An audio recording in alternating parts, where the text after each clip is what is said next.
stranded at sea due to their boat's electrical failure. Two seasoned fishermen resiliently await dawn. What they discover the next morning, inside a drifting boat, will change their lives forever.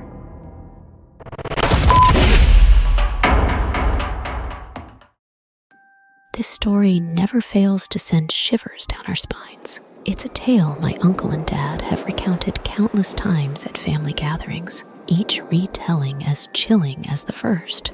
My dad and Uncle Jack, two men with a shared passion for the sea, ventured out on numerous fishing trips, but there's one journey, one peculiar adventure that stands out from the rest. This isn't just any fisherman's story.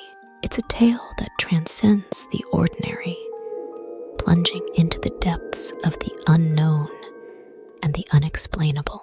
As you listen, picture the rolling waves, the salty air, and the vast, open sea, a setting both beautiful and foreboding, a story that, to this day, remains etched in the minds of my dad and uncle.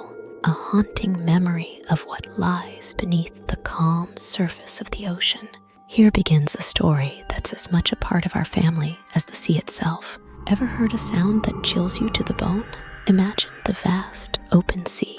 It's the 1980s, a time of simpler joys, an era when life seemed simpler.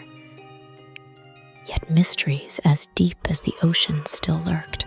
Dad and Uncle Jack, two seasoned fishermen, set out for their regular deep-sea adventure.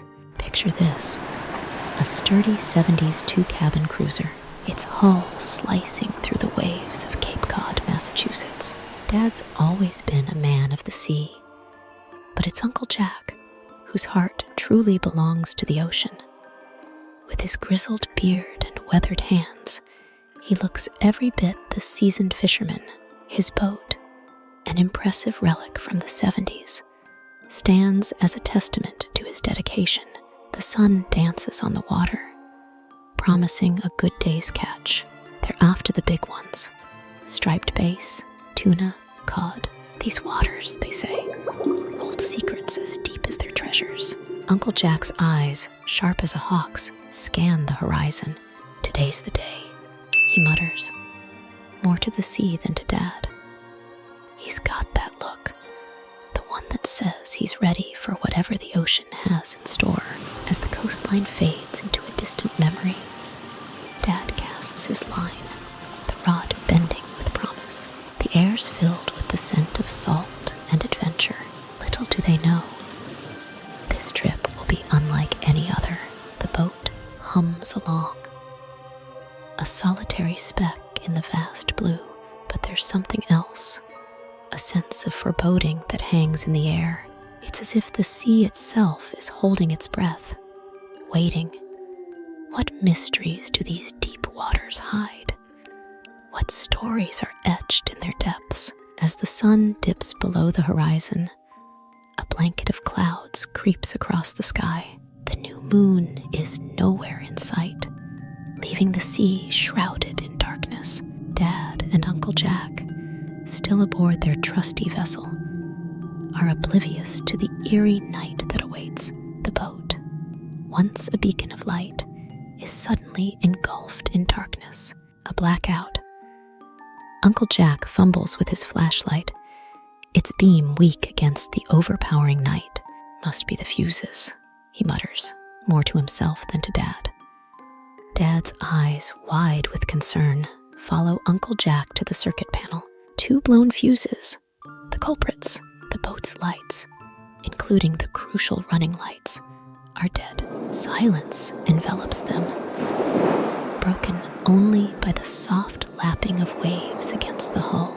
Guess we're waiting for dawn, Uncle Jack decides, his voice steady, but his hands betraying a slight tremor. Dad nods, the weight of their situation sinking in. As they settle into the cabin, a strange sound pierces the night. It's a humming, but not like any fish or sea creature. No, this is different. It sounds almost human, a groaning that echoes across the water. Curiosity and fear intertwine as Dad steps onto the deck, flashlight in hand. The darkness is absolute, oppressive. "Can't see a thing," he whispers, the beam of his light swallowed by the night. The humming grows louder, more insistent. It's close, maybe just 20 meters away. But in this blackness, it might as well be miles. Rain begins to fall, soft at first, then heavier, as if the sky itself shares their unease. Uncle Jack joins Dad on deck, his face etched with worry. "Back inside," he orders, his voice barely above a whisper. They retreat to the cabin, the door closing with a definitive thud. Sleep, uneasy and fitful, is their only escape from the night's unsettling chorus. What is this mysterious sound haunting them in the dark? What secrets does the night hold? The answer lies just beyond the break of dawn.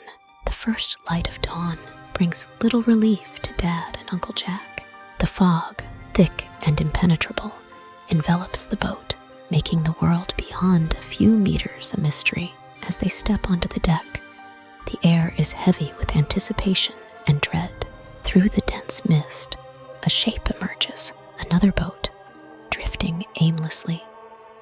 Its presence as unexpected as it is unsettling. Uncle Jack's instincts kick in. He cautiously maneuvers their boat closer, his every move deliberate. With a whistle, he signals to the other vessel, hoping for a response. But there's only silence. The boat appears abandoned, its secrets hidden beneath the shroud of fog. Dad watches, his heart pounding, as Uncle Jack ties a rope to the mysterious boat and boards it. Uncle Jack's footsteps are tentative as he approaches the cabin door. It's unlocked, swinging open with an eerie creak. A stench of death hits him, overwhelming and nauseating.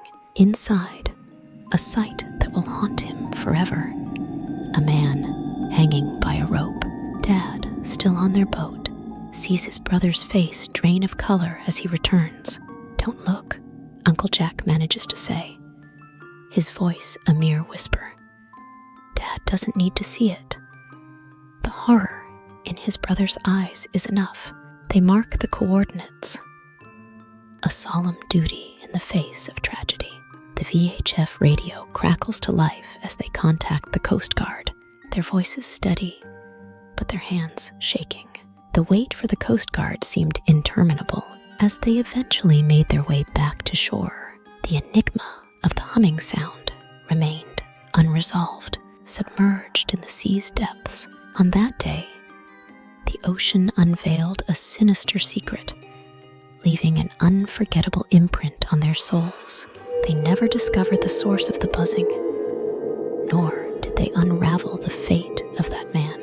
Was it a case of suicide, or had someone else played a role in his death? What was the source of that haunting sound? Some mysteries are left at the mercy of